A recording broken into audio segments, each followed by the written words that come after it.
Austin, Texas, biglang sumabog. May mga nasaktan naman kaya mula sa impact ng house explosion? Ang buong ulat po ng pangyayari ating aalamin maya-maya.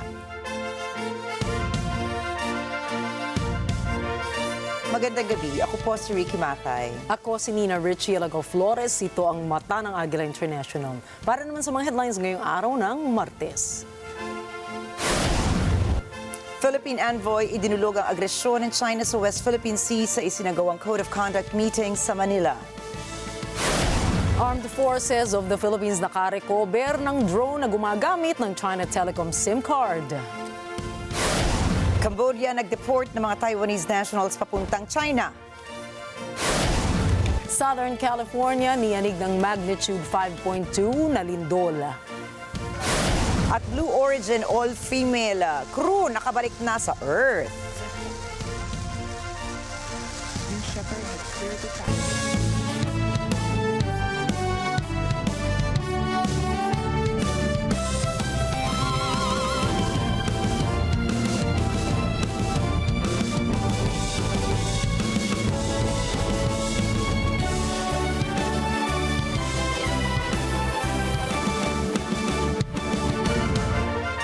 Sinabi ng Department of Foreign Affairs na idinulog ng mga Philippine envoys sa isinagawang 3-day negotiations ng proposed Code of Conduct sa Manila ang naging agresyon ng China sa West Philippine Sea o WPS. Ang pagpupulong na ito ay nasa antas na negosasyon ng mga technical working groups ng China at ng ASEAN member states. Ayon sa DFA, binoses ng Pilipinas ang concerns nito sa kasalukuyang sitwasyon sa West Philippine Sea, partikular ang pinakahuling insidente na posibleng ipahamak ang mga barko ng Pilipinas at mga personnel nito.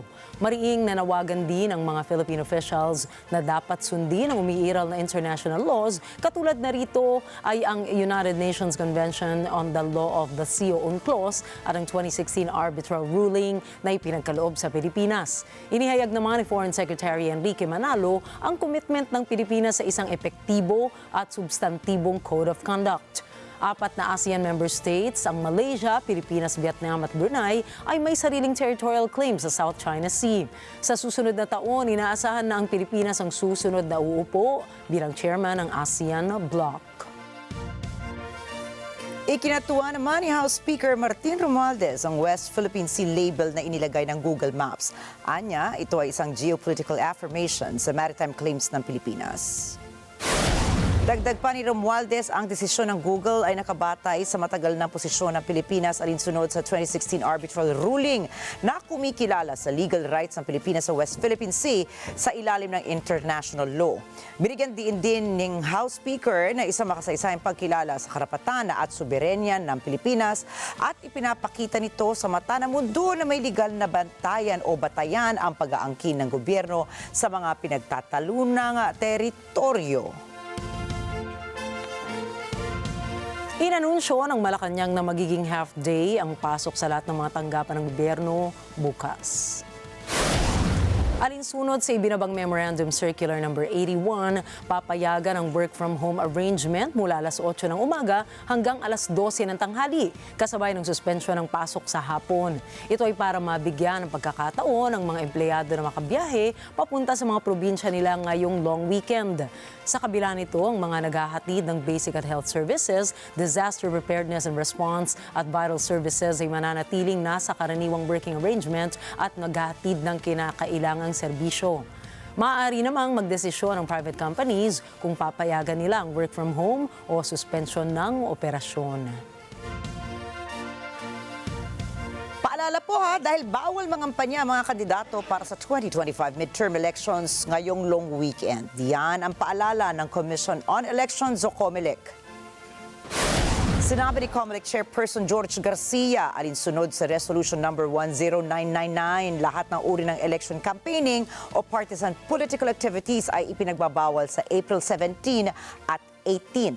Anya, sino mang lalabag ay maaaring maharap sa multa, pagkakakulong o diskwalifikasyon sa paghawak ng public office sa ilalim ng Sections 263 at 264 ng Omnibus Election Code. Nagsimula noong February 11 ang opisyal na campaign period para sa national candidates, habang ang sa local candidates naman ay noong March 28. Matatapos ang parehong campaign period sa May 10 bago ang mismong halalan sa May 12. Inanunsyo ni DPWH Secretary Manuel Bonoan na inurong ang schedule ng EDSA rehabilitation sa taong 2026 upang bigyang daan ang mga proyektong may kaugnayan sa 2026 ASEAN Summit na gaganapin sa Pilipinas.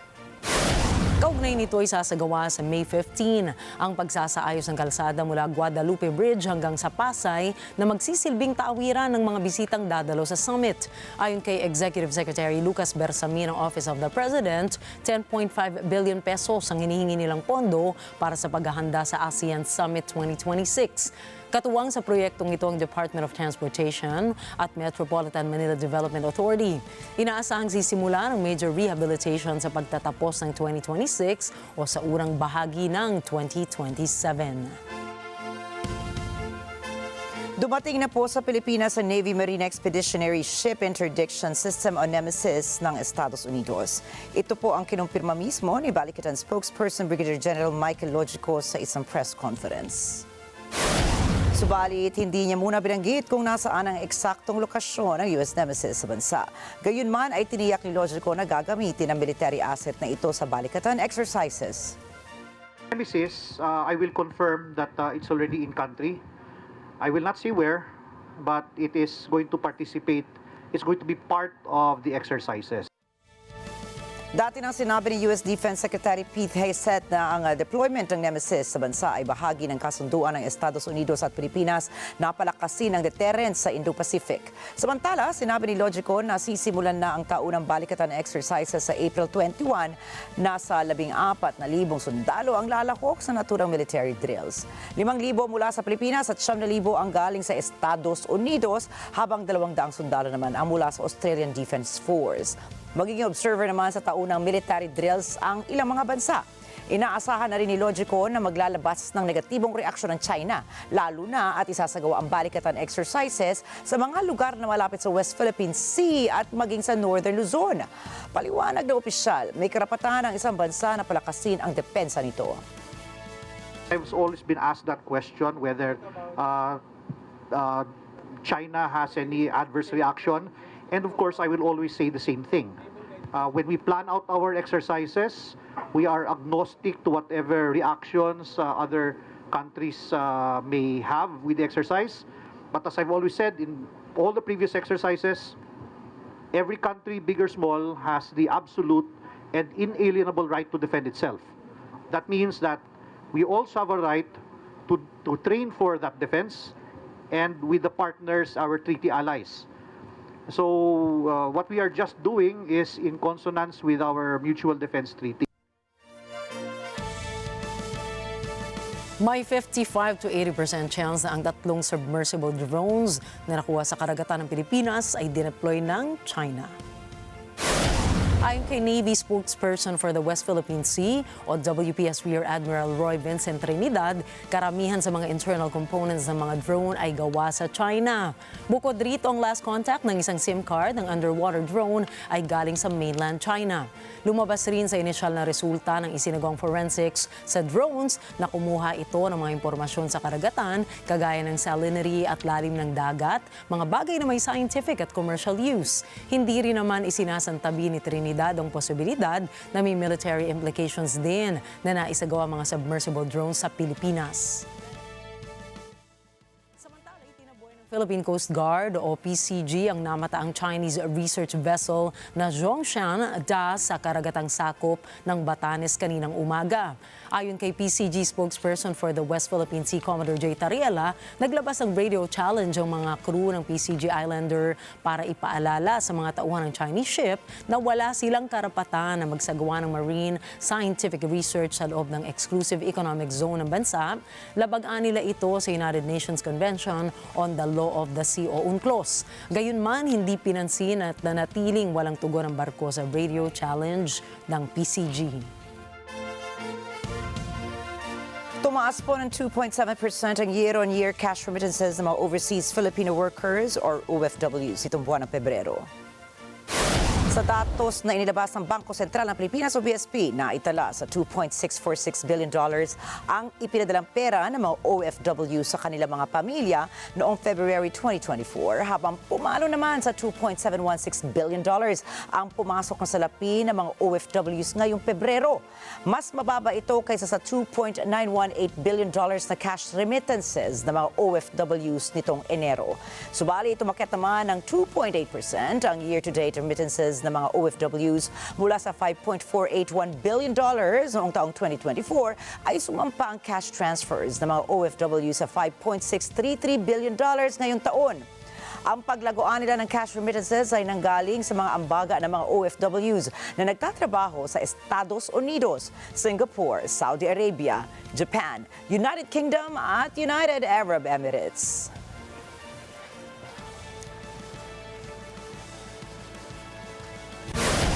Susunod, mga Taiwanese citizens dineport papuntang China. US President Donald Trump umalma sa pagbisita ni Xi Jinping sa Vietnam. At Trump binawasan ng pondo ng Harvard. Yan po at iba pang mga balita sa pagbabalik ng Mata ng Agila International.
Naging madilim din naman ako dati.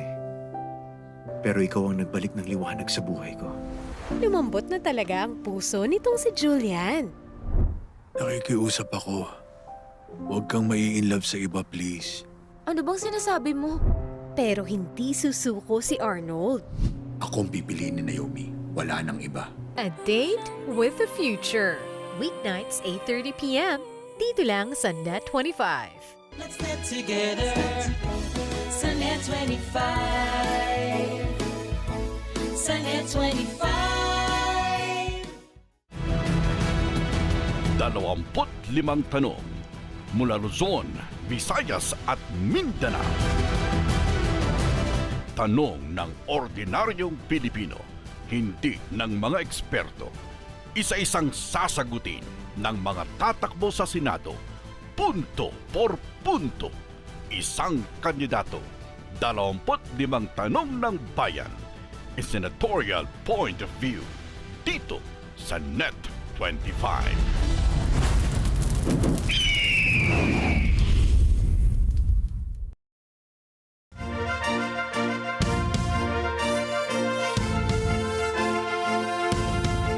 Ilang mga Taiwanese na sangkot umano sa telecom fraud ang ipinadeport ng Cambodia sa China noong April 14. 有关本案确切涉案国人的人数资讯，目前住处持续和检方交涉中，政府也将透过两岸机制来了解。 Ayon sa Ministry of Foreign Affairs ng Taiwan, tinatansyang nasa 180 na mga Taiwanese ang naaresto kamakailan at halos 190 naman ang ipinadeport sa China nitong Linggo at Lunes sa hiling ng gobyerno ng China. Ayon sa Taiwan, hindi binigay ng Cambodia ang listahan ng mga deportado o kung ilan sa kanila ang Taiwanese. Dahil rito, nagpahayag ang Taiwan ng matinding pag-aalala at protesta. Naganap ang deportasyon ilang araw bago ang pagbisita ni Chinese President Xi Jinping sa Cambodia bilang bahagi ng Southeast Asia Tour. Kilalang kaalyado ng China ang Cambodia at hindi kinikilala ang Taiwan bilang isang hiwalay na bansa. Dati na rin nagreklamo ang Taiwan sa ibang bansa tulad ng Kenya at Spain sa pagpapadeport ng mga Taiwanese fraud suspects patungo sa China.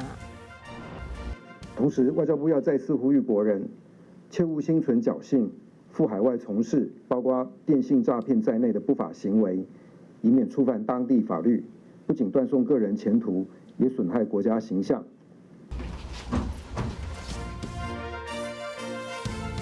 Inakusahan ng Chinese police ang United States National Security Agency o NSA ng paglunsad ng advanced cyber attacks sa Asian Winter Games noong buwan ng Pebrero.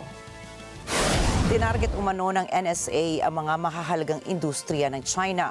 Isinama rin ng pulisya sina Catherine A. Wilson, Robert J. Snelling at Stephen W. Johnson sa isang wanted list at sinabing ang tatlong NSA agents na nabanggit ay sangkot umano sa paulit-ulit na cyber attacks sa information infrastructure ng China, maging sa Huawei at iba pang Chinese businesses. Kasangkot din umano ang University of California at Virginia Tech sa mga pag-atake, subalit hindi ipinaliwanag ng mga pulis kung ano ang ginawa ng mga naturang universidad sa Asian Winter Games.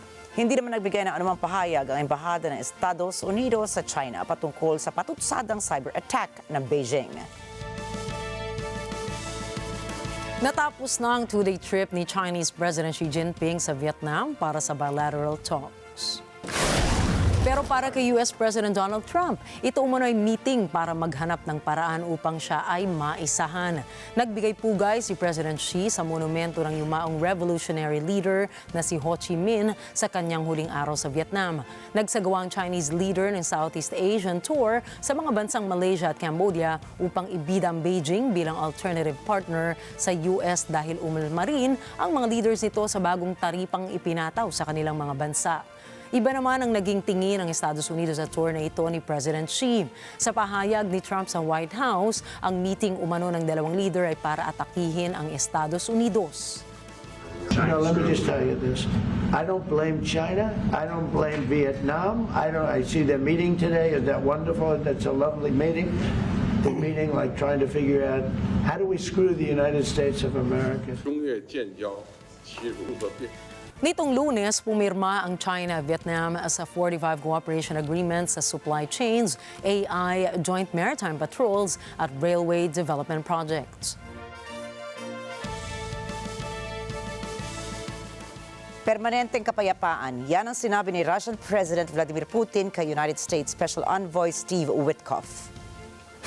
Sa isang pagpupulong na tumagal ng higit sa 4 na oras, binigyan diin ni Witkoff na bukas sa Moscow na makipagnegosasyon sa Kyiv at malinaw niya na permanenteng kapayapaan ang hangad ni Putin.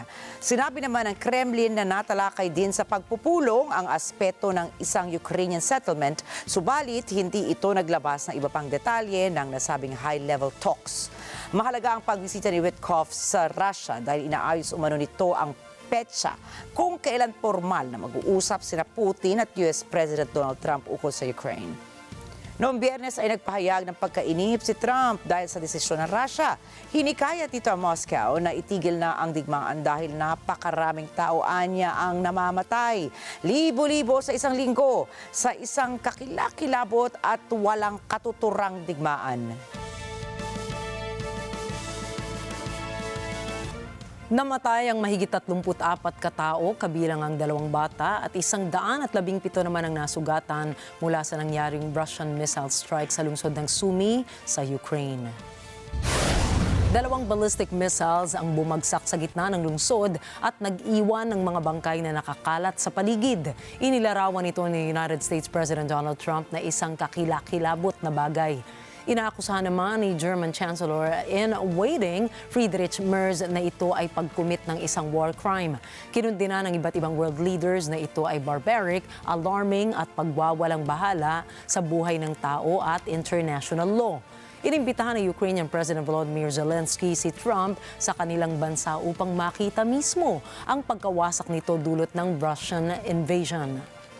I have a reaction to Russia's Palm Sunday attack. I think it was terrible, and I was told they made a mistake. but I think it's a horrible thing.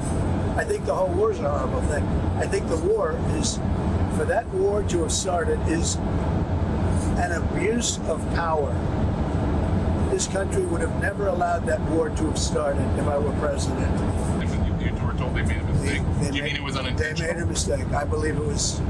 Look, you're going to ask them. This is Biden's war. This is not my war. Samantala, iniulat ng Ukrainian Air Force ang pagkamatay ng kanilang F-16 pilot na si Pavlo Ivanov sa nangyaring combat mission noong April 12. Pinaniniwalaan ang kanyang sinakyang aircraft ay tinamaan ng isang Russian missile. Sinimula ng pag-imbestiga sa pangyayaring ito matapos matanggap ni Zelensky ang military reports. Ginawaran si Ivanov ng titulong Hero of Ukraine para sa kanyang katapangan at dedikasyon sa kanyang pagseserbisyo. Sa New York, sa Estados Unidos, 6 ang kumpirmadong patay matapos ang isang plane crash. Narito po ang report ni Angela Guzman. Kinumpirma ng U.S. National Transportation Safety Board o NTSB na 6 na katao ang hinango mula sa lugar kung saan isang maliit na eroplano ang bumagsak noong linggo. Ayon kay Todd Inman ng NTSB, wala ni isa ang nadala pa sa ospital. So the question was again about the number of people or fatalities. I can tell you that we have verified there were 6 people on board. I can say that all 6 were removed from the scene. We have no one hospitalized at this time. Any other questions regarding that, I would, again, local authorities and the county coroner. Ayon sa Federal Aviation Administration at sa kapulisan, isang eroplano ang nag-crash 50 milya o 80 kilometro katimugan ng Albany, ang kabisera ng New York. On April 12th, at approximately 12:06 Eastern Daylight Time, a Mitsubishi MU-2B40 with tail number November 635 Tango Alpha crashed 10 miles from the Columbia County Airport. This occurred near State Route 23 and Two Town Road. The flight was being operated as a Part 91 flight. The aircraft had departed Westchester County Airport, airport code HPN, when a crash occurred in what we would call a flat agricultural field. Dagdag ni Inman, na-recover nito ang video ng pagbagsak ng eroplano na nagpapakitang intact ang eroplano at bumaksak ng mabilis. The scene is approximately 100 yards in length, with the aircraft being compressed, buckled, and embedded into the terrain. Now we have recovered and obtained at this point a video of the actual crash in the final seconds. The video, as we've seen in just in the last hour, we were able to retain a higher quality version, appears to show that the aircraft was intact and crashed at a high rate of descent into the ground. Idinitalye ni NTSB investigator in charge ang huling contact sa piloto ng bumagsak na eroplano. During the approach at Columbia County Airport, the pilot reported a missed approach. He requested vectors for another approach, and as he is being vectored, the radar indicated a low altitude alert. The ATC controller attempted to relay this low altitude alert to the pilot and also tried to contact him 3 additional times. Unfortunately, he was unsuccessful. There was no response from the pilot and there was no distress call. Ayon pa kay Inman, magkakapamilya ang mga pasahero ng eroplano na papunta sana sa isang selebrasyon kasama ang ibang kamag-anak sa lugar. We have talked to some of the family members. This was a family along with some partners of some of the family members that were on board. They had relatives that were in the area, so they were attempting to land at the Columbia Airport. They were coming in for a holiday celebration with family. NJ Guzman para sa mata ng Agila International, trusted, connected, on point. Arestado ang isang lalaki matapos umanong sunugin ang mansyon ni Pennsylvania Governor Josh Shapiro habang ito'y natutulog kasama ang kanyang pamilya. Good afternoon. Last night at approximately 2 o'clock in the morning, while my family and I were asleep upstairs here at the governor's residence, one of the state troopers assigned to our detail banged on our door, woke us up and told us we had an emergency and needed to leave immediately. Together, we secured all of our children, our 2 dogs, our family that was staying with us, and the troopers safely evacuated us from the governor's residence. Last night, we experienced an attack not just on our family, but on the entire Commonwealth of Pennsylvania here at the governor's residence. I want to thank the Pennsylvania State Police for safely evacuating our family, for their bravery last evening, and for their careful leadership of this investigation. Inilantad ng pulisya ang 38 anyos na sospek na pinangalanan si Cody Balmer na umakyat umano sa 7-foot iron security fence sa kalagitnaan ng gabi at nagpasimula ng sunog sa loob ng mansyon gamit ang isang homemade incendiary device. Naka-evacuate kaagad sina Governor Shapiro kasama ang kanyang asawa at anak, maging ang isang pangpamilyang kasama nila sa mansyon matapos magising sa mga katok ng mga pulis. Nagpahayag naman ng suporta ang iba't ibang mga mambabatas kay Shapiro, kabilang na si US Vice President J.D. Vance na kinundena ang nasabing pag-atake sa gobernador. Ayon sa kasalukuyang investigasyon ng pulis, posibleng planado ang ginawang pag-atake kay Shapiro. Kasalukuyang humaharap sa mga kasong attempted murder, terrorism, aggravated arson at aggravated assault ang suspect. We have, as the Colonel indicated, Cody Balmer is in custody. We are preparing a criminal complaint to charge him. This is not a record yet, but the charges will include attempted murder, terrorism, aggravated arson, and aggravated assault against an enumerated person. These are all very serious charges. As with any charges, the defendant is presumed innocent. We will file those charges within the next several hours, and we will include a probable cause affidavit which will detail the basis for this arrest. Naging usapin ang polisiya ng Amerika sa imigrasyon matapos bisitahin ni El Salvador President Nayib Bukele si US President Donald Trump nitong linggo. Ito'y matapos iligal na i-deport ang isang El Salvadoran na si Kilmar Abrego Garcia sa kabila ng kanyang protected legal status. Tinagurian ng Trump administration mismo na isang administrative error ang pag-deport sa kanya. Sa kanyang pagbisita sa White House, sinabi ni El Salvador President na bagamat may kapangyarihan itong pakawalan si Garcia, hindi anya nila gustong magpakawalan ng teroristang nakakulong sa kanilang bansa. The question is preposterous. How can I smuggle a terrorist into the United States? I don't have the power to return him to the United States. But you could release him inside El Salvador. Yeah, but I'm not releasing, we're not very fond of releasing terrorists into our country. We just turned the murder capital of the world into the safest country of the Western Hemisphere, and you want us to go back into the releasing criminals so we can go back to being the murder capital of the world? No, that's not going to happen. Ayon sa mga opisyal ng US, miyembro umano si Garcia ng MS-13 gang na kinikilalang foreign terrorist organization ng Amerika. Sinabi naman ng administrasyon ni Trump na wala silang otoridad na himuki ng El Salvador na ibalik si Garcia sa kabila ng court order ng US Supreme Court ruling na dapat itong ibalik sa Amerika. Halos kapareho ng pahayag ni Bukele ang mga komento ni Trump sa issue. Ayon sa kanya, walang problema ang nangyaring deportation kung ito'y homegrown na kriminal. Dagdag ni Trump, kasalukuyang ipinasusuri niya ang legalidad ng pag-deport sa bansa ng mga kriminal upang doon nila pagsilbihan ang kanilang sentensya. If they're criminals and if they hit people with baseball bats over their head that happen to be 90 years old, and if they rape 87-year-old women in Coney Island, Brooklyn, yeah, that includes them. What, do you think there's a special category of person? They're as bad as anybody that comes in. We have bad ones too, and I'm all for it because we can do things with the president for less money and have great security. Ayon sa mga eksperto, ang mga banta ni Trump sa kanyang mass deportations ay lalong titindi matapos ang pag-uusap nila ni Bukele.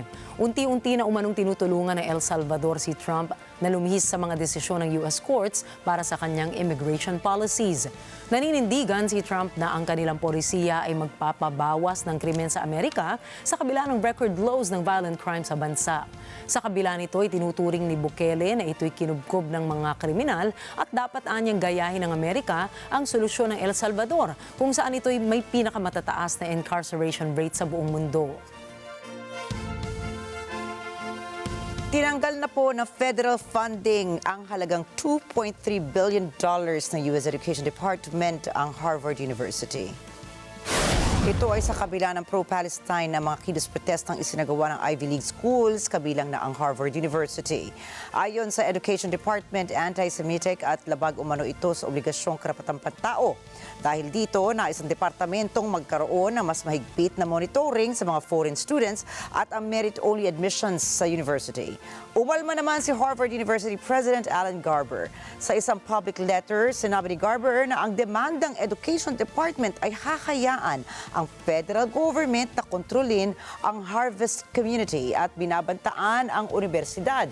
Dagdag pa niya, walang gobyerno ang dapat magdikta kung ano ang itinuturo, sino ang papapasukin at kung sino ang kanilang iha-hire. Nagsimula ang issue ng anti-Semitism sa nasabing universidad dahil sa pro-Palestine student protests bago pa man pumasok ang ikalawang termino ni US President Donald Trump. Kasalukuyan namang on process ang deportation ng mga detained na estudyanteng nakilahok sa mga nasabing kilos protesta laban sa Israel. Umabot na po sa daan-daang estudyante ang nag-cancel ng visa. Enero nang pumayag ang Harvard na mas paigtingin ang proteksyon ng mga Jewish students alinsunod sa mga kaso at aligasyon ng anti-Semitism. Susunod, magnitude 5.2 na lindol niyanig ang California. Sony, tinaasan ang presyo ng PlayStation 5 sa Europa at sa Australia. At Nobel Prize winner Mario Vargas Llosa na mayapa na. Detalye ng mga balitang yan at iba pang mga balita sa pagbabalik ng Mata ng Agila International.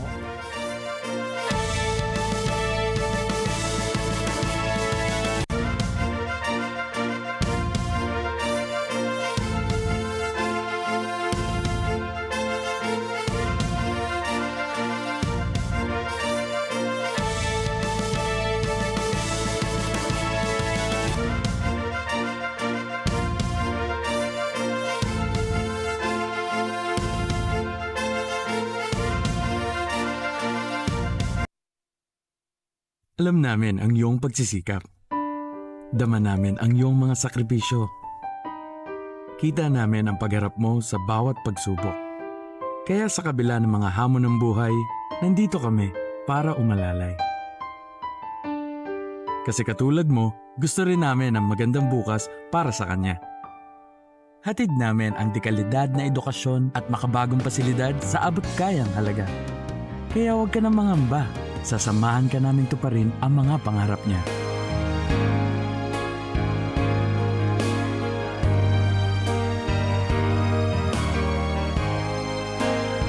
Maaasahan mong sulit dito ang mga pinagsikapan mo. Sa aming mga makabagong pasilidad at sistema ng edukasyon. Mailalabas natin ang aking talino at mga kakayahan niya. Kahit sa munting halaga, makakasiguro ka na makakasabay siya sa mabilis na pag-ikot ng mundo. Sa new era, karamay mo kami sa bawat hamon. Kaagapay mo kami sa bawat hakbang. Kasama mo kami sa bawat ngiti at tagumpay.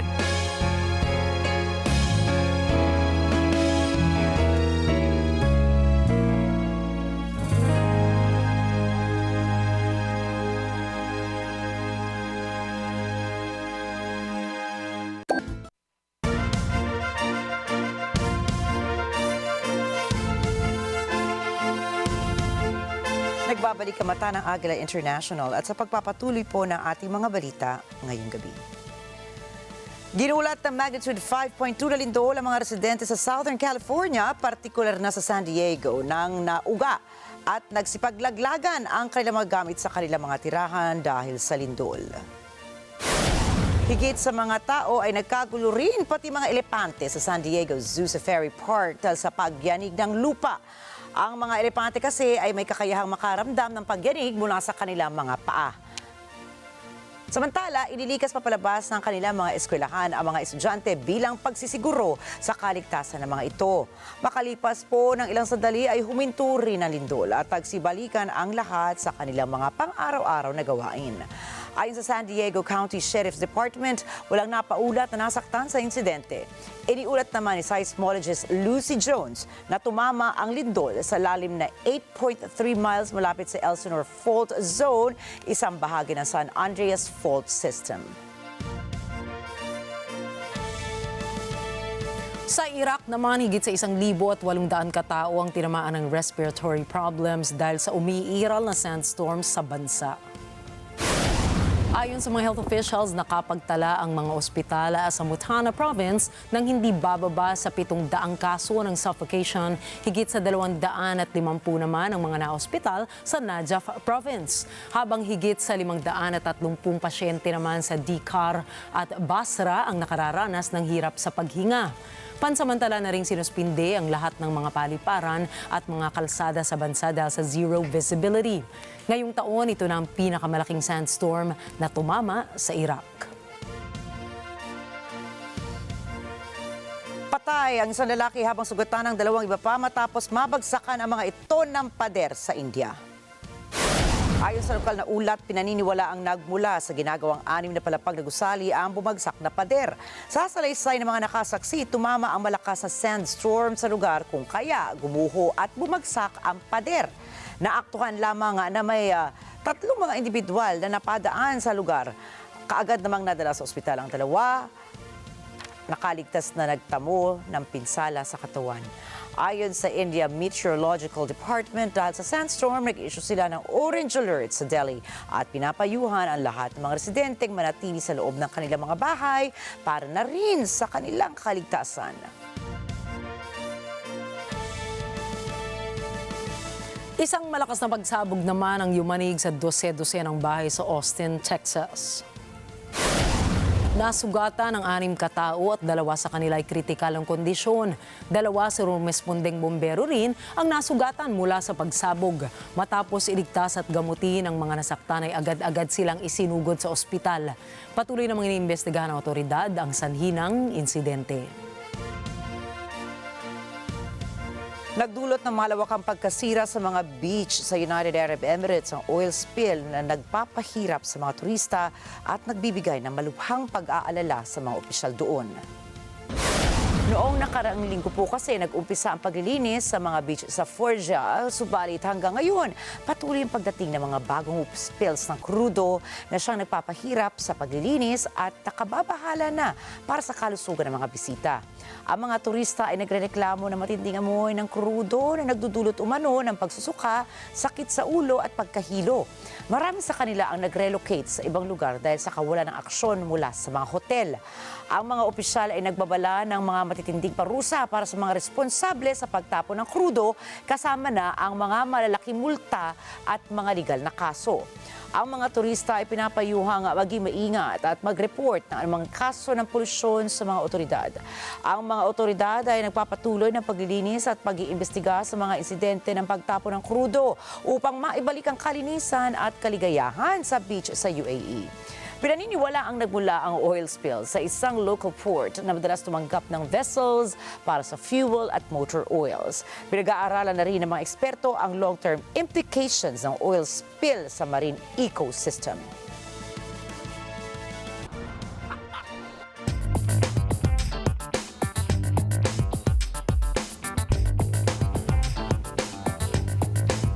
Tinaasan po ng South Korea ang kanilang support package sa industriya ng semiconductors at microchips, bunsod ng sitwasyong pang-ekonomiya, dulot pa rin ng US tariffs. Ang top memory chip makers ng South Korea katulad ng Samsung Electronics at SK Hynix ay kabilang sa pang-apat na pinakamalaking ekonomiya sa Asia. Inanunsyo ng South Korean Trade Ministry ang karagdagang suporta sa semiconductor industry ng 33 trillion won mula sa inanunsyong 26 trillion won sa nakaraang taon. Aarangkada din ang pagpapataas ng financial assistance program sa kanilang chips industry ng 20 trillion won mula sa naunang 17 trillion won. Ang karagdagang support package ay para patuloy na makasabay ang domestic companies ng bansa sa pandaigdigang merkado. Ang mahakbang na ito ng South Korea ay lunsunod po sa lumalalang uncertainty sa polisiya ng Estados Unidos at lumalaking kompetisyon sa China. Ipinahayag naman ni Finance Minister Choi Sang-mok na patuloy ang pakikipag-usap ng South Korea sa US tungkol sa mga tariff investigation nito sa semiconductor at biopharmaceutical imports upang maibsan ang anumang magiging bunga nito sa mga kumpanya. Maraming viral na mga video ang nagpapakita ng mga nagbebenta na nagsasabing galing umano sa parehong pabrika ng mga sikat na brands kagaya ng Lululemon at Louis Vuitton ang kanilang paninda ngunit mas mura. Sa isang video na may halos 10 million views, ipinagmamalaki ng isang seller na kaya niyang ibenta ang yoga pants mula umano sa parehong pabrika na gumagawa para sa Lululemon sa halagang $5 hanggang $6 lamang kumpara sa $100 price tag sa US. May isa lamang nagsasabing kaya nilang ibenta ang Louis Vuitton style bags sa halagang $50 ngunit parehong itinanggi ng Lululemon at Louis Vuitton ang mga ito. Ayon sa mga eksperto, karamihan sa mga videos ay mula sa mga pabrika ng peke o dupe na produkto na sinasamantala ang kalituhan dulot ng bagong taripa para pataasin ang benta. May ilang Amerikanong TikTok users na natuwa sa mga video dahil umano sa pagbubunyag ng mga ito sa luxury industry at sa pag-iwas sa taripa. Ngunit ayon sa mga eksperto, ito ay bahagi ng mas malaking labanan sa pagitan ng Estados Unidos at China kaugnay ng intellectual property. Ginagamit ng mga pabrika sa China ang social media katulad na lamang ng TikTok bilang strategic tool para impluwensyahan ang Western markets.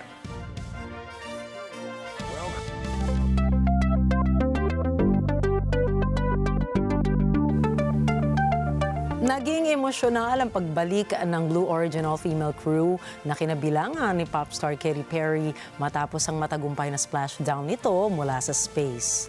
Got it? Kasama ng pop star sa flight na ito ang ilang mga tanyag na personalidad katulad ni na Emmy winner Gayle King, indie film producer Carrie Ann Flynn at award-winning journalist Lauren Sanchez. Nakita sa live broadcast ang ilang sandali na naramdaman nilang weightlessness o zero gravity habang sila ay namangha sa view ng Earth mula sa outer space. Habang sila naman ay pabalik sa Earth ay inawitan ni Katy Perry ang kanyang mga crewmates ng kanta ni Louis Armstrong na What a Wonderful World. Matapos ang landing ay bumaba si Katy Perry hawak ang isang bulaklak na daisy na pinagmula ng pangalan ng kanyang anak. I feel super connected to love. So connected to love. I think this experience has shown me you never know how much love is inside of you, like how much love you have to give and how loved you are until the day you launch. Sa news conference, pagkatapos ng kanilang paglalakbay ay inilarawan naman ni Lauren Sanchez ang kanyang karanasan. Yeah, definitely still processing, right? We all talked about that. Profound is like the one word I would use. I was up there and you see Earth and then, you know, it's completely black. But what we got was the moon. We got to see the moon, and it was in complete and utter darkness. And then you look back at Earth, and it's like this beautiful jewel. It was quiet. It felt like it was breathing. It was so alive. And that's kind of what I felt, just this aliveness of Earth. I have to say, what an honor. Tumagal ng humigit kumulang 11 minuto ang kanilang flight kung saan sila ay lumampas sa Kármán Line na kinikilalang boundary ng atmosphere ng Earth at ng outer space. Ang Blue Origin ay isang aerospace company na pagmamay-ari ni Amazon founder Jeff Bezos.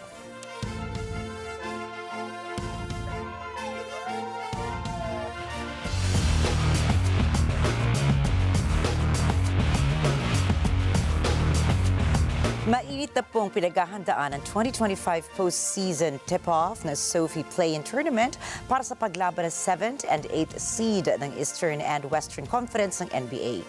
Carl, kausapin po para sa play-by-play. Stephen Curry. Just must-see TV. The deep three. Oh my. Magpapasiklaban ang dalawang koponan para sa isang playoff spot sa paunguna ng Golden State Warriors at Memphis Grizzlies sa Western Play-in matchup. Magiting na ipaglalaban ni playoff Jimmy Butler ang kanyang pagdating sa Golden State nang ito ay ang kanyang pangatlong consecutive year na tinulungan o humadlang sa kanyang team patungo sa play-in. Sa kanyang pagdating, naging valuable member siya sa chemistry ng Warriors na nagkamit ng 23 wins, 8 losses. Ngunit ang kanyang kondisyon ay under monitoring matapos magtamo ng injury sa kanyang kaliwang hita sa laban ng Clippers. Isa rin na inaabangang matchups ay ang defensive at offensive players ng parehas na koponan na maaaring magdeklara ng kanilang league standing.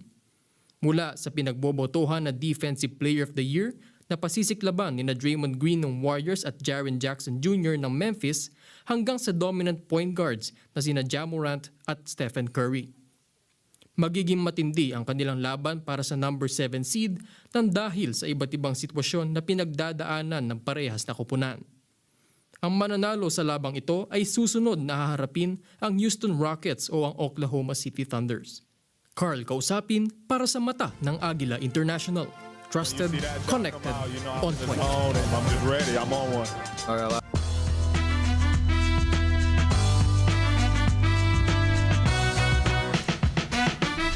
Tampok ang mga sikat na artista bilang mga presenters para sa prestigious ceremony na gaganapin sa May 5, alas 8 ng gabi, KST at ipapalabas ng live sa JTBC. Muling magbabalik sa entablado ang mga grand prize winners noong nakaraang taon na si Ryu Seong-ryong ng moving at director Kim Sung-soo ng 12-12 The Day bilang presenters. Sasamahan sila ng iba pang nanalo sa 60th Baeksang na magpipresenta in pairs katulad ni Lee Jung-ha at Yuna, An Jae-hong at Yom Hye-ran at Nam Kung-min kasama si Lee Ha-ni. Kasama rin ang singer-actress na si Bibi na nanalo bilang Best New Actress sa film category noong nakaraang taon. Ay magpipresenta naman ng Best New Actor at Actress Awards kasama si Ong Seong-woo. Presenter din sina Kang Jae-jin para sa theater category, Kim Shin-rock at Director Cho Hyun-chol para naman sa Gucci Impact Award. Magbabalik rin ang mga kilalang tambalang pang TV katulad ni na Seo In-guk at Jong Eun-ji ng Reply 1997 at Go Kyung-pyo at Seo Hyun ng Private Lives na muling magsasama sa entablado. Itatampok rin sa seremonya ang mga inaabangang pelikula katulad ng Omniscient Reader ni na An Hyo-seop at Nana na ipalalabas ngayong July at Pavane na pinagbibidahan ni na Byun Yo-han at Go Ah-sung. Ang awards night ay pangungunahan ni na Park Bo-gum, Suzy at Shin Dong-yup bilang mga hosts. Not guilty ang ipinli ni dating Japanese pop star Kenshin Kamimura sa korte. Nakaharap sa kasong indecent assault si Kamimura matapos siyang akusahan ng isang babae ng pananakit sa isang restaurant sa Hong Kong nitong Marso lamang. Dating miyembro si Kamimura ng boy band na One and Only, subalit tinanggal siya sa grupo ng kanyang management agency dahil may nilabag daw ito. Pinagbigyan naman ng korte ang hiling ito nga makapag-bail at nakaschedule ang susunod na hearing ng singer sa July 31. Hindi po nagbigay ng komento ang mga abogado ng pop stars, subalit sakaling mapatunayan na nagkasala nga si Kamimura ay posible itong makulong ng hanggang 10 taon. Pumanaw na po sa edad na 89 ang 2010 Nobel Prize winner for Literature na si Mario Vargas Llosa. Inanunsyo ng kanyang mga anak sa social media na namayapa ang Peruvian writer nitong linggo sa Lima, Peru. Si Vargas Llosa ay isang tanyag na personalidad sa Latin American literature at merong mahigit na 50 literary works na nailathala. Karamihan sa kanyang mga gawa ay patungkol sa mga karahasan at iba pang suliraning panlipunan na nararanasan ng mga tao, partikular na sa Latin America. Noong 1990, siya ay tumakbo sa pagkapangulo ng Peru, ngunit nabigong manalo. Nagdeklara naman kahapon ang Peruvian government ng National Day of Mourning kasunod ng pagpanaw ng isa sa pinakamaimpluwensyang manunulat sa Latin America.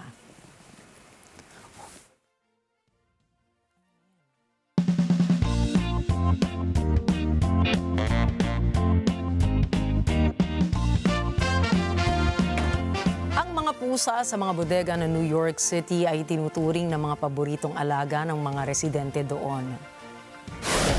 Madalas silang makikita na nagpapahinga sa mga bintana ng tindahan o kaya gumagala sa mga istante ng kagigiliwan o nakinagigiliwan ng mga mamimili. Kahit bawal sa batas, nananatiling mahalaga at minamahal ang mga bodega cat sa buhay ng maraming New Yorker. Kamakailan muling pinag-usapan ang issue matapos lumaganap ang isang online na petisyon na humihiling na huwag pagmultahin ang mga bodega na may pusa kung saan umabot na ito sa mahigit 10,000 signatures. Ayon sa New York State Department of Agriculture and Markets, layo nilang tiyakin ang kaligtasan sa pagkain, ngunit binibigyan muna nila ng babala at tulong ang mga tindahan bago magbigay ng fines. Para sa marami, nakatutulong ang mga pusa sa pagpigil ng mga daga at ipis. Bukod pa rito, nagdadala sila ng saya at koneksyon sa komunidad. Tulad ni Mimi na isang bodega cat sa Greenpoint, Brooklyn, matapos siyang mapanood ng milyon-milyong tao sa TikTok. Dahil rito, maraming mga customer ang napapalapit sa mga bodega cat, katulad ng isang cat owner na si Salim Yafai na nagsabing ang pusa niyang si Riley ay sobrang popular. Na minsan may customer ang gustong bumili rito sa halagang $1,000 pero hindi niya ito pinayagan. Nagkamit naman po ng 2 Guinness World Record para sa most air rings blown underwater ang professional free diver sa US na si Amelia de los Rios. Noong taong 2024 ay nagkamit rin ng record sa US Free Diving Federation si Amelia para sa static apnea, isang training kung saan ang diver ay lulutang sa tubig na hindi humihinga o gumagalaw. Nakatulong ang kanyang pagiging pro free diver upang makuha niya ang Guinness World Records, the most air rings blown underwater in 1 minute and most air rings blown without a time limit. Sa record ay nakagawa siya ng 56 na underwater air rings sa 1 minuto at 81 underwater air rings nang walang time limit. Kabilang ang records ni Amelia sa mahigit 50 Guinness World Records na may kinalaman sa free diving. Noong taong 2020 ay isang free diver ang nanalo naman ng most consecutive bench presses underwater. Ikinatuwa ni Princess Tengku Faizwa Tengku Razif ang mutual exemption ng Malaysia at China. Nagpasya ang mga gobyerno ng dalawang bansa na i-extend ang visa exemption ng kanilang mga nationals hanggang sa katapusan ng taong 2026. Pinuri ng prinsesa ang nasabing pagpapalawig ng visa exemption dahil lalo pa anyang mapapahusay ang cultural exchanges ng Malaysia at China. And then now with the new free visa, we can further enhance our cultural exchange, and then have more bilateral trades. We can have multi-visits. You know, teachers are very important. To me, teachers are very important. So that's why I try to encourage for teachers to come and have some exchange programs, learn about our culture. China and Malaysia exchange their cultures, and then learn more on the opportunities that we have. At narito po kami para maghatid ng balita saan mang dako ng mundo. Magandang gabi po. Ako po muli si Ricky Mathay. Ako si Nina Richie Alago Flores. Ito ang mata ng Agila International. Para naman sa mga balitang nangyari rin sa iba't ibang panig ng mundo, punta naman tayo kay Alma Angeles para sa NET25 World News. Take it away, Alma.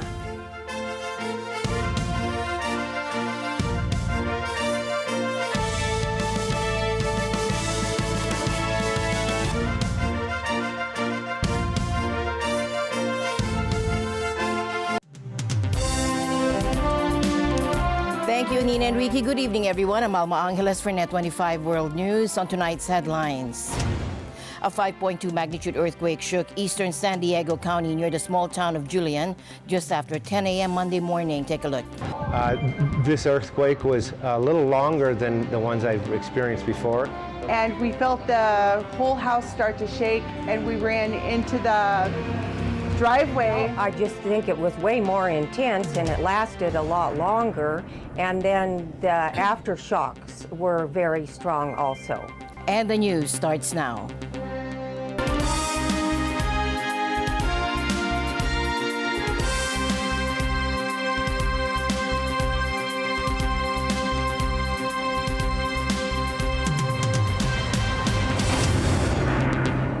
A 5.2 magnitude earthquake shook eastern San Diego County near the small town of Julian just after 10 a.m. Monday morning. Take a look. The quake's epicenter was about 2.5 miles south of Julian, roughly 17 miles east of Ramona, and about 8 miles underground. Experts say it's likely linked to Elsinore Fault, which is part of the larger San Andreas Fault system. People felt the shaking across a wide area from San Diego County all the way up to Los Angeles, Orange, and Riverside counties, and even down into parts of Mexico like Tijuana and Mexicali. Residents described it as a strong, long jolt. This earthquake was a little longer than the ones I've experienced before. The last one I seen, I was at work at night and it was a little rolling, and I just looked up and saw the hanging lights swaying. But this one seemed to be a little longer and a little more intense. We were together walking out of my house, and we felt the whole house start to shake, and we ran into the driveway because the house was shaking so bad we didn't know if it would be safe even in the doorway. Well, actually, I was in my bed. I was just laying down enjoying my normal day, and then all of a sudden I just started seeing my entire room start to wobble before I even felt it. And then I felt it come up through the bed, and I just started shaking. I watched things fall down off the roof and the walls, and I instantly thought about my business here, thinking, oh no, everything's gonna be all messed up. So I rushed over here, started picking stuff up. It was very intense. Well, I've lived here my whole entire life, and today we had the most damage that we've ever had. So we had about 20 broken jars. And of gifty items, we carry the Mara line, which is a higher end pottery line, and we lost about 8 or 9 of those. But none of the staff was hurt, and they handled it quite well. There were a few reports of minor damage, like cracked ceilings and broken bottles, but no serious injuries or major damage so far. Now here's something fascinating. This video from the San Diego Zoo Safari Park captured elephants instinctively forming what's called an alert circle during the quake. As soon as they felt the vibrations, the herd circled their young to protect them. 7-year-old Mikaya, a young female, moved to the center of the circle for safety, while Zuli, a 7-year-old male, stayed closer to the outer edge. 18-year-old Kazi was seen gently touching Zuli with her trunk.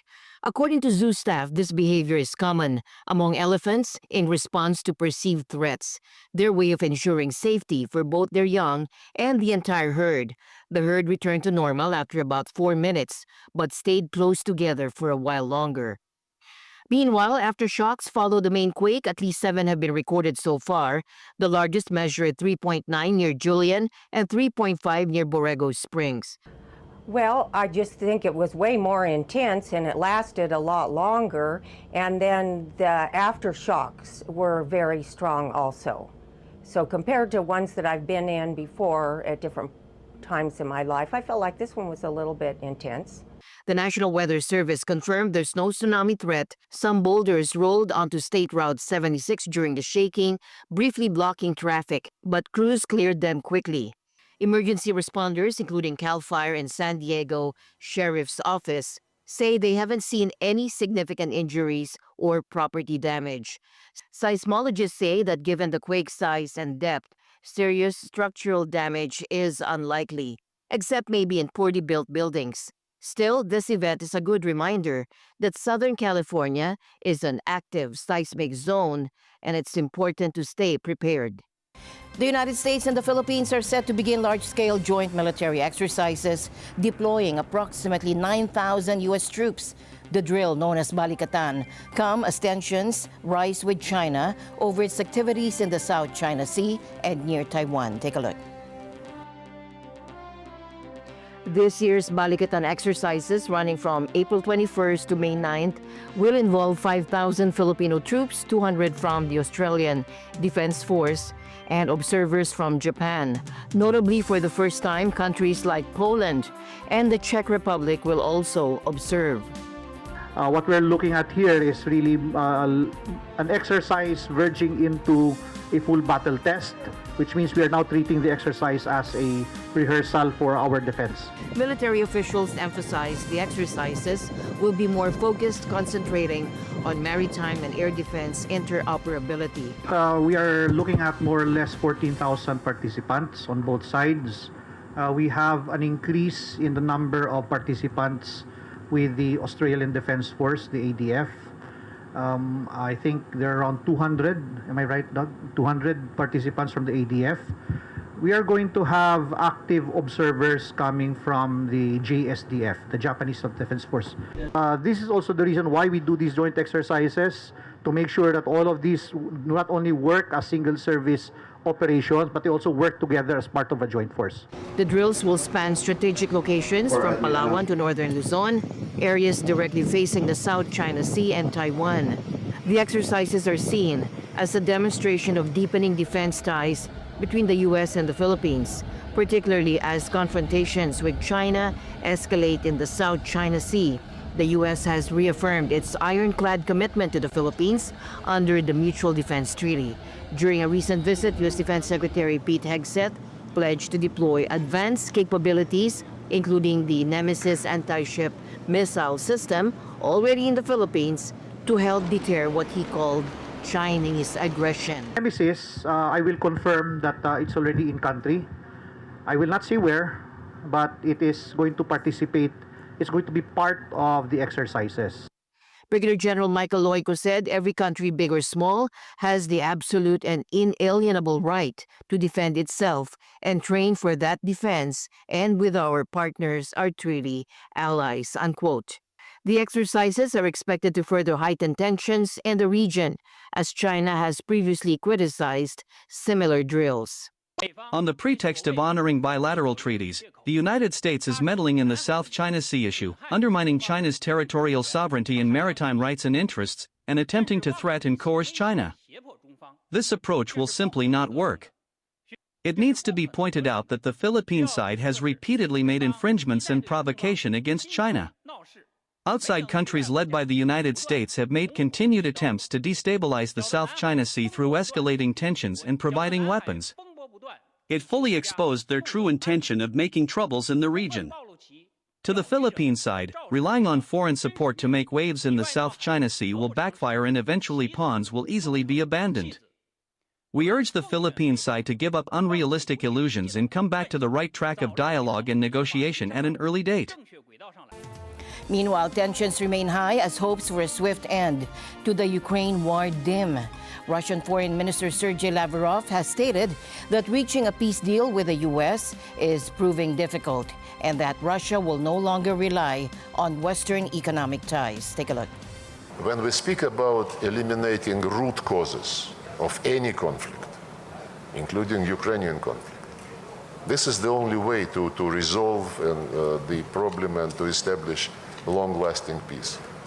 Remove root causes. However, Lavrov clarified that progress has been slow. He referenced President Vladimir Putin's June 2024 demands, which include Ukraine relinquishing its NATO aspirations and withdrawing from all territories Russia claims. But on territories, I want to make a very important point. Sure. We are not about territories.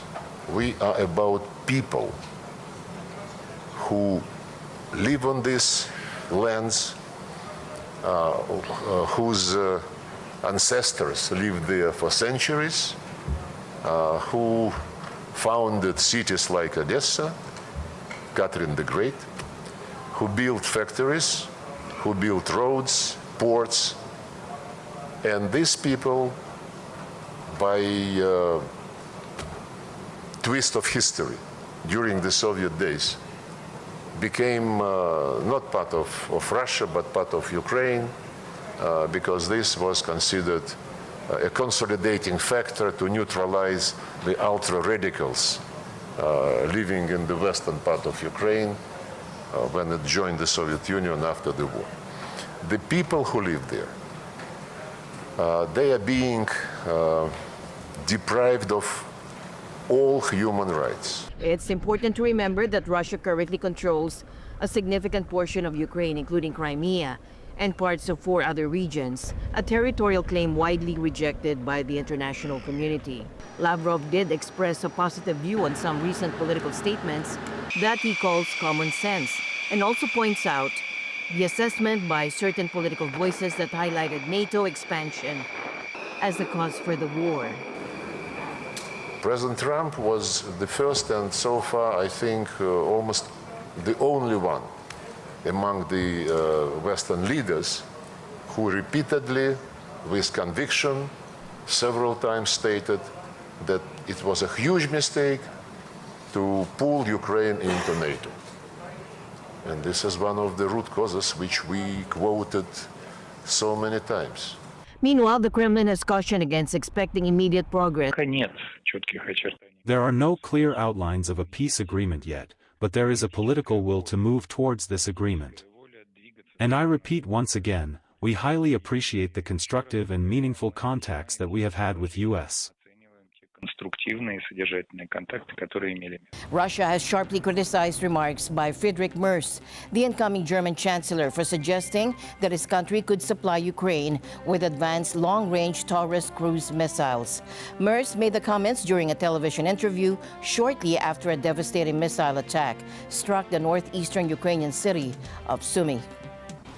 Indonesia dismissed today a report in defense publication Janes that Russia has requested basing military aircraft in Papua, its easternmost province, after the issue caused concern in Australia.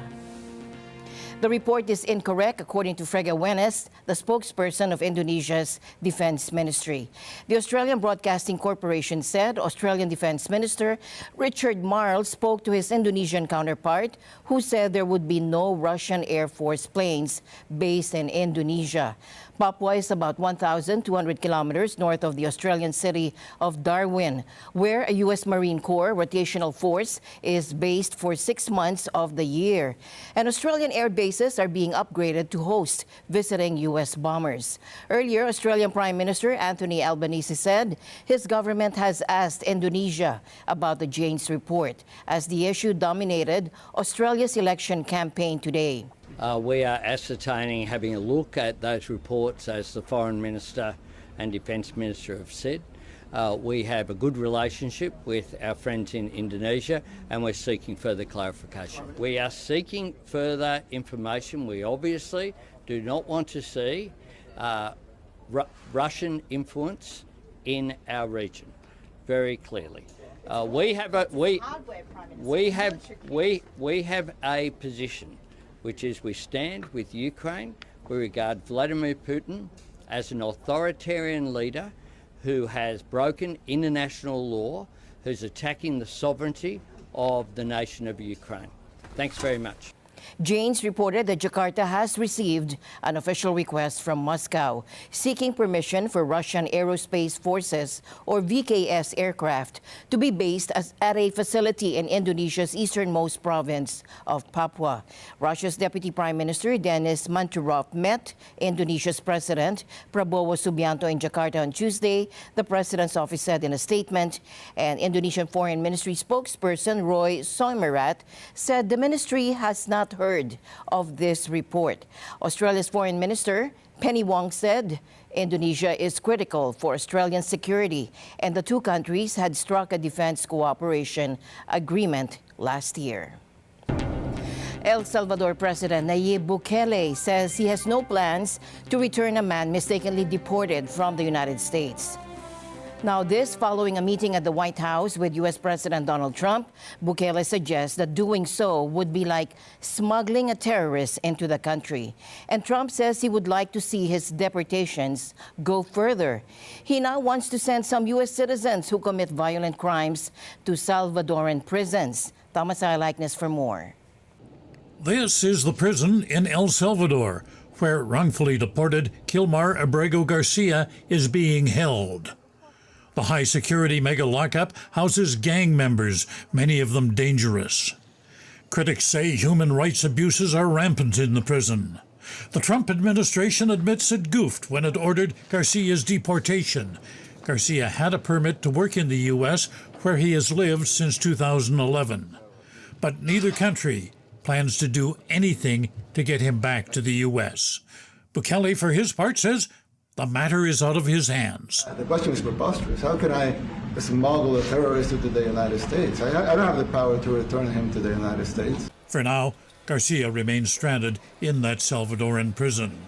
Now, while Trump and Bukele met, the family of Garcia rallied outside of the White House and made this plea. President Trump, bring Kilmar home now. Bring Kilmar home! And to the President of El Salvador, who is, I think, having lunch with our President today, President Bukele, we call upon you to respect the human rights and the fundamental human dignity of Kilmar. Do everything in your power to keep him safe until he can be safely returned to his loved ones. Taking Trump's deportees is good business for El Salvador. The Salvadoran government is receiving $6 million to house migrants who are kicked out of the U.S. And Trump says he's approached Bukele about building more prisons to house deportees. I just asked the president, it's this massive complex that he built, jail complex. I said, can you build some more of them, please? As many as we can get out of our country that were allowed in here by incompetent Joe Biden. Trump has an even more frightening proposal. In his latest push to test constitutional limits, he says he wants to send some violent criminals who are U.S. citizens to Salvadoran prisons. You mentioned that you're open to deporting individuals that aren't foreign aliens but are criminals to El Salvador. Does that include potentially U.S. citizens, fully naturalized Americans? If they're criminals and if they hit people with baseball bats over their head that happen to be 90 years old, and if they rape 87-year-old women in Coney Island, Brooklyn, yeah, that includes them. What do you think? There's a special category of person? They're as bad as anybody that comes in. We have bad ones too, and I'm all for it because we can do things with the president for less money and have great security. And we have a huge prison population. We have a huge number of prisons, and then we have the private prisons, and some are operated well, I guess, and some aren't. But he does a great job with that. We have others that we're negotiating with too. But no, if it's a homegrown criminal, I have no problem. Now, we're studying the laws right now. Pam is studying. If we can do that, that's good. And I'm talking about violent people. I'm talking about really bad people. Really bad people. Every bit as bad as the ones coming in. Trump says Bukele is open to housing American prisoners. Now, the U.S. government cannot forcibly remove citizens from the country for any reason. But the Trump administration is reportedly looking for ways to get around that. In rare cases, foreign citizens can be stripped of their citizenship and be deported if they commit terrorism or treason, or if they're found to have lied about their background during the naturalization process. White House Press Secretary Carolyn Leavitt confirms that the proposal is on the table, saying Trump had simply floated the idea. Unfortunately, some of his musings find their way into practice, and this idea is Trump's most authoritarian proposal yet. Thomas I. Likeness, NET25 World News. Trade policy uncertainty continues as President Trump suggests he may grant exemptions to current auto tariffs. U.S. President Donald Trump added new wrinkles into his trade policy on Monday by suggesting he might grant exemptions on auto-related levies already in place. He said he was considering a modification to the 25% tariffs imposed on foreign auto and auto parts imported from Mexico and Canada. Those tariffs could raise the costs of a car by thousands of dollars. I'm looking at something to help some of the car companies where they're switching to parts that were made in Canada, Mexico, and other places, and they need a little bit of time because they're going to make them here. but they need a little bit of time. So I'm talking about things like that. This comes after the U.S. removed smartphones and other electronics from its tariffs on China over the weekend. Meanwhile, China's President Xi Jinping met with Vietnam's top leader To Lam in Hanoi Monday to discuss establishing stronger ties on trade and supply chains amid disruptions caused by U.S. duties. They also signed dozens of cooperation agreements between the two communist-run nations. I don't blame China. I don't blame Vietnam. I see their meeting today. Is that wonderful? That's a lovely meeting. They're meeting like trying to figure out how do we screw the United States of America. The visit, which had been planned for weeks, comes as Beijing faces 145% tariffs from Trump. Vietnam is negotiating a reduction of threatened U.S. tariffs of 46% that would otherwise apply in July after a global pause expires. Tariffs are now forcing Nissan to cut production of its best-selling U.S. model, the Rogue SUV. Take a look. Nissan will cut Japanese production of its top-selling US model, the Rogue SUV, over May to July. That's according to a person familiar with the matter. Nissan will become the latest global automaker to alter manufacturing plans in response to new US import tariffs. Donald Trump's decision to slap a 25% levy on cars built overseas has upended the global automotive supply chain. Nissan is Japan's third-largest car maker and is more exposed than some rivals. The US is its top market and accounts for more than a quarter of the vehicles it sold last year. Many of those were made in Japan and Mexico. The source told Reuters that Nissan plans to reduce output of the Rogue by 13,000 vehicles at its plant in southwest Japan during the 3-month period. They added that workers at the plant, which is Nissan's largest, will work fewer hours from May through to July, and production will be halted on some days. On Monday, Trump said he was considering modifying the auto levy because automakers need a little bit of time. Nissan said in a statement it was reviewing its production and supply chain operations to identify solutions, and that it was committed to adapting to market changes. Mark Zuckerberg faced intense questioning today in a Washington, D.C. courtroom, defending Meta's acquisition of Instagram and WhatsApp against antitrust allegations. Meta Platforms CEO Mark Zuckerberg took the stand in a Washington, D.C. courtroom on Monday. In a trial over government allegations, the social media giant built an illegal monopoly. The high-stakes antitrust case involves Meta's acquisitions of Instagram and WhatsApp for billions of dollars. The Federal Trade Commission is seeking to force Meta to restructure or sell Instagram and WhatsApp. That poses an existential threat to Meta, which by some estimates earns about half its U.S. advertising revenue from Instagram. While on the stand, Zuckerberg sought to defend against allegations his company bought Instagram and WhatsApp to eliminate competition.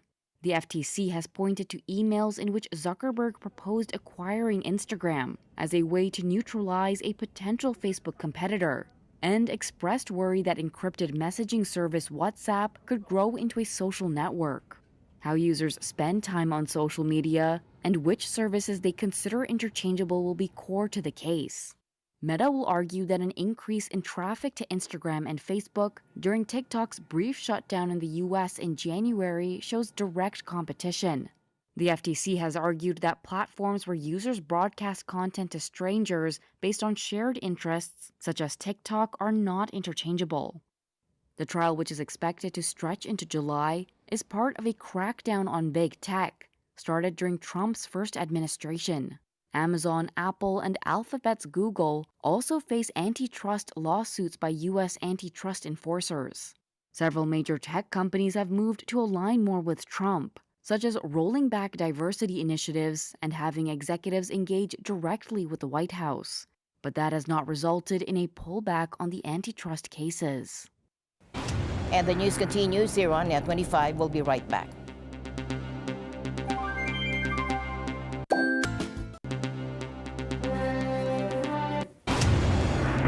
Pop star Katy Perry and a crew of 5 other women have safely returned to Earth after a successful space flight on a Blue Origin rocket. This mission marks a significant milestone, being the first all-female space flight in more than 60 years. Take a look. I hope they can see the unity that we modeled and replicate that and understand that we weren't just taking up space, we were making space for the future.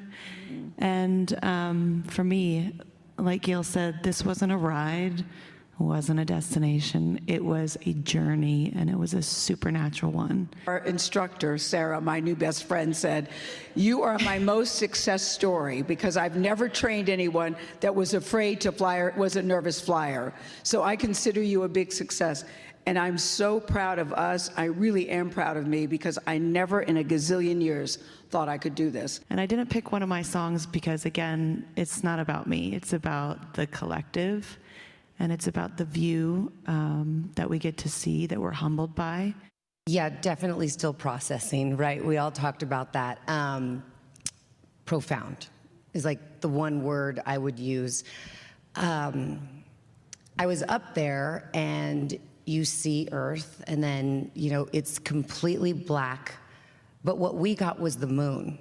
We got to see the moon, and it was in complete and utter darkness. So alive. And that's kind of what I felt, just this aliveness of Earth. We haven't seen it. I want to see it myself. 1, 2, 3, take us space! Woo! You look right by. The Earth's climate is changing at an alarming rate. New data reveals that the concentrations of carbon dioxide, the primary greenhouse gas, have reached a record high of 422 parts per million last year, and that is according to the European Union's Copernicus Climate Change Service. Now, following another year of record-breaking global temperatures, the urgency to address climate change has never been greater. A recent study analyzing thousands of years of atmospheric gas trapped in Antarctic ice cores suggests that the world might have already crossed the critical threshold of 1.5 degrees Celsius of warming above pre-industrial levels. This threshold marks a point where the risk of irreversible and extreme climate change drastically increases. The Atlantic Meridional Overturning Circulation, or AMOC, a crucial system that regulates temperatures in Europe, is showing signs of weakening. Research indicates it could be closer to a critical slowdown than previously thought. Simultaneously, the world is experiencing a record-breaking mass coral bleaching event, raising fears that these vital ecosystems may have reached a point of no return. Ocean warming is also fueling more intense and rapidly intensifying storms. Hurricanes are now capable of escalating from Category 1 to Category 3 in mere hours, bringing unprecedented levels of rainfall and flooding to inland areas. Increasing temperatures are drying out waterways and forests, creating conditions for devastating wildfires. In the Amazon, record-breaking droughts and wildfires are raising concerns about the rainforest reaching a critical tipping point. Additionally, global forests are absorbing less carbon dioxide, contributing to its increased presence in the atmosphere.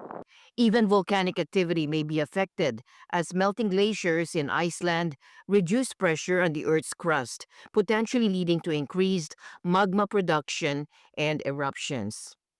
The scientific evidence is clear. The time for action is now. Policymakers and individuals alike must accelerate efforts to reduce greenhouse gas emissions and adapt to the accelerating impacts of climate change. The future of our planet depends on it. We do detect some acceleration in the last 20 years compared to the previous 20 years. Whether that means that temperatures are going to suddenly rocket up exponentially, that seems a little unlikely. But we're seeing the impacts of the changes that we have. I mean, whether we can formally detect an acceleration in that is what we expect. Right, and we expect that because we still haven't started reducing the amount of carbon dioxide in the atmosphere. People live. We are seeing the impacts of climate change on extreme heat. We're seeing it on extreme rainfall. We're seeing it on sea level rise and storm surges if you're in a coastal area. We're seeing it in wildfires. And it is now no longer possible to just say, oh, you know, this is just something that the scientists worry about. It doesn't affect normal people. It's affecting normal people, and it's affecting them all over the world. Well, but there's no normal, because that implies that we're just going to stay where we are, and we're not. Things are continuing to get worse. For us to stabilize global warming, even at the level that it is now, effectively we have to get to net zero. We have to stop emitting carbon dioxide into the atmosphere, and that's a huge challenge. So, you know, that isn't going to happen anytime soon. And so that means that while that's not happening, temperatures are going to increase and the extremes are going to become more extreme. This isn't the new normal because it's not static. We're still moving, but the baselines are shifting. And so what was normal for the 1980s is no longer the case, right? So if you're making plans based on what extreme weather was doing in the 1980s, then you're way out of date with what's actually going to happen. And with that, we end tonight's broadcast. For everyone here on NET25, I'm Alma Angeles. Thank you all for joining us. Good night.